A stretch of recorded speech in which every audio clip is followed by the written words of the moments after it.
Halo kreator, hari ini saya akan membahas cara ekspor di KineMaster agar kualitas videonya bagus setelah diupload ke YouTube. By the way, lebih dari 90% yang nonton video di channel ini belum subscribe. Jadi subscribe dulu untuk dukung channel ini dan nyalakan loncengnya. Untuk standar kualitas video di YouTube, format yang disarankan oleh YouTube adalah video dengan format MP4 dan kodek H264. Untuk resolusi, saya sarankan pakai Full HD, yaitu 1920 pixel x 1080 pixel, yang disebut juga dengan 1080p. Atau minimal kita pakai resolusi 1280 pixel x 720 pixel. Di YouTube memang sudah bisa upload video 2K dan 4K, tapi menurut saya nggak perlu bikin video 2K atau 4K karena file videonya juga nanti jadi terlalu besar dan diupload juga jadi tambah lama. Selain itu, kebanyakan orang nonton YouTube pakai HP, jadi kualitas 2K atau 4K malah percuma karena layar HP itu kecil. Selain resolusi, hal penting lainnya yang harus diperhatikan adalah frame rate dan bitrate. Frame rate atau FPS adalah jumlah foto yang ditampilkan video setiap 1 detik. Video itu sebenarnya adalah kumpulan foto yang diputar dengan sangat cepat sehingga gambarnya terlihat bergerak. Kalau kita shoot video dengan frame rate 30 fps, berarti dalam 1 detik ada 30 foto yang diputar.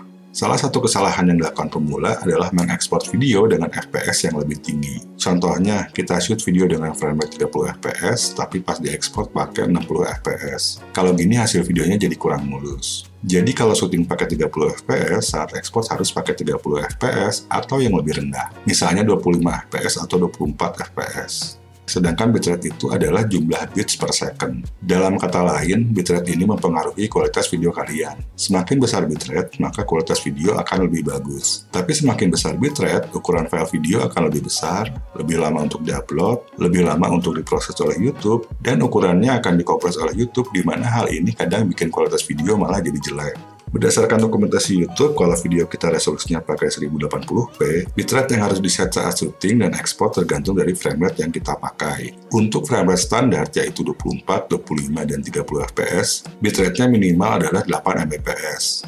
Kalau frame rate-nya lebih besar, berarti bitrate-nya harus 12 mbps. Cuma saran saya saat ekspor itu frame rate-nya di set maksimal ke 30 fps aja. Walaupun kita bikin video slow motion dan syuting pakai 60 atau 120 fps, saat ekspor frame rate-nya diturunkan aja ke 30 atau 24 fps. Jadi bitrate-nya cukup pakai 8 mbps aja supaya ukuran video nggak terlalu besar. Jadi kalau mau menghasilkan video Full HD 1080p dengan kualitas yang bagus, saat shoot resolusinya di set ke 1080p juga, dan bitrate-nya pakai minimal 8 mbps. Untuk frame rate bisa disetting ke 24, 25, atau 30 fps. Kalau mau bikin slow-mo, set fps-nya ke 60 atau 120 fps biar lebih smooth. Di aplikasi kamera di HP kita, biasanya kita bisa set resolusi, bitrate, dan frame rate dengan masuk ke menu settings atau pengaturan. Contohnya di aplikasi Open Camera di Android, kita bisa tap tombol gear untuk masuk settings, dan pilih video settings untuk mengatur resolusi, video bitrate, dan frame rate. Kalau kalian nggak pakai Open Camera, coba masuk aja ke menu pengaturan untuk cari settingan-settingan yang saya sebutkan tadi. Nah, sekarang saya akan jelaskan settingan-settingan penting, termasuk settingan ekspor video di KineMaster. Saat pertama kali menggunakan KineMaster, kita masuk dulu ke menu setting di sini. Terus pilih Device Capability Information.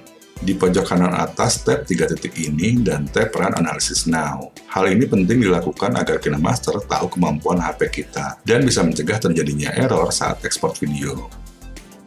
Selanjutnya, saat kalian bikin project baru untuk edit video, pilih aspek rasio yang sesuai dengan video yang di-shoot. Untuk resolusi 1080p atau 720p, kalian bisa pilih aspek rasio 16:9. Untuk settingan ekspor, pilih resolusi 1080p atau 720p, tergantung resolusi yang kita pakai saat syuting. Kalau kalian susah dapat koneksi internet yang bagus, saya sarankan pakai resolusi 720p aja, biar ukuran file video nggak terlalu besar, dan pas upload juga nggak terlalu lama. Untuk FPS, silakan pilih antara 24, 25, atau 30 fps. Untuk bitrate, pilih 5 mbps kalau pakai resolusi 720p. Kalau pakai 1080p, set ke 8 mbps. Agak lebih dikit nggak apa-apa ya kalau ngepasinnya susah. Soal standar kualitas video YouTube, lebih jelasnya kalian bisa baca dokumentasi YouTube. Linknya saya simpan di deskripsi. Oke, sekarang saya akan ekspor videonya, dan sesudah ini saya akan upload ke YouTube supaya kita bisa lihat hasilnya. Apakah bakal ngeblur? Nanti kita lihat hasilnya ya. Oke guys, ekspornya sudah beres, dan ini hasil videonya sebelum diupload ke YouTube. Sekarang saya akan coba upload ke YouTube. Kita harus pastikan saat upload itu menggunakan koneksi internet yang stabil. Saya sarankan untuk pakai WiFi dengan koneksi yang bagus. Nah, satu hal yang penting untuk diketahui, karena setelah upload beres itu, YouTube sebetulnya akan render ulang dan nge-compress video kita. Tujuannya, YouTube harus membagi video tersebut ke beberapa resolusi. Kalau kalian lagi nonton video di YouTube, di bagian ini ada settingan kualitas resolusi. Di sini kita bisa pilih beberapa settingan resolusi, ada 360p, 480p, 720p, dan lain-lain. Padahal saat ekspor itu kita hanya pakai satu resolusi. Pilihan resolusi yang paling tinggi di sini sesuai dengan resolusi yang kita pakai saat ekspor.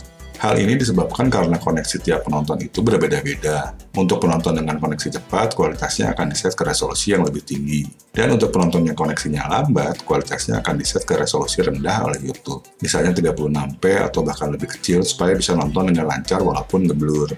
Kita kembali ke upload yang tadi, di sini bisa kita lihat ada tulisan SD, berarti YouTube lagi proses video untuk resolusi standar atau 720p dan yang lebih rendah. Sekarang tulisannya berubah menjadi HD, berarti lagi proses video untuk resolusi 1080p. Nah, kalau kita lihat di sini, setelah di-save pun, SD processing-nya masih belum beres, padahal durasi video pendek banget. Jadi kalau durasinya panjang, prosesnya bakal lebih lama. Oke, prosesnya sekarang sudah selesai, kita coba lihat hasilnya ya. Sejauh ini kualitasnya mirip dengan sebelum di-upload, padahal resolusinya sama YouTube cuma di-set ke 720p. Jadi kalau video kalian ngeblur setelah di-upload ke YouTube, padahal ekspornya udah pakai resolusi tinggi, salah satu kemungkinannya koneksi internet kalian lagi lambat. Mungkin sama YouTube secara otomatis di-set ke resolusi rendah. Coba dicek dulu di sini berapa resolusi yang kalian dapatkan saat nonton. Kalian juga bisa set secara manual kalau mau dapat resolusi tinggi. Kemungkinan kedua, proses video yang dilakukan oleh YouTube belum beres. Kalau video kita resolusinya cukup tinggi, apalagi durasinya panjang, proses render di YouTube itu bisa cukup lama. Saran saya tunggu dulu aja sekitar 1 jam untuk memastikan proses render videonya sudah beres. Setelah itu kita pastikan koneksi internet kita lancar dan coba lagi kembali lihat videonya. Kemungkinan lain, proses ekspornya nggak sesuai dengan kualitas standar yang direkomendasikan oleh YouTube seperti yang sudah saya jelaskan tadi. Atau saat upload video, koneksinya terputus-putus, jadi videonya korup saat diterima oleh server YouTube.